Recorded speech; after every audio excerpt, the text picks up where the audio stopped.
नमस्कार, प्रणाम। हम पवन सिंह आज आप सबसे अपने दिल के बात शेयर करत हनी।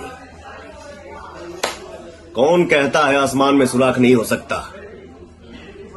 एक पत्थर तो तबीयत से उछालो यारो। हमारे बड़े भैया भारतीय जनता पार्टी के राष्ट्रीय प्रवक्ता और पूर्व केंद्रीय मंत्री सैयद शहनवाज हुसैन जी ने जब से बिहार के उद्योग मंत्री पद की जिम्मेदारी को संभाले हैं, तब से बिहार में उद्योग की एक अलग ही चर्चा है।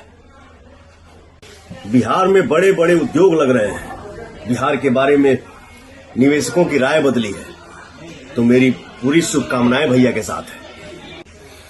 हमारे मुख्यमंत्री श्री नीतीश कुमार जी के नेतृत्व में बिहार में उद्योग लगाने वालों को रेड कारपेट वेलकम मिल रहा है और मिलता रहेगा। जय बिहार, जय हिंद, जय भारत।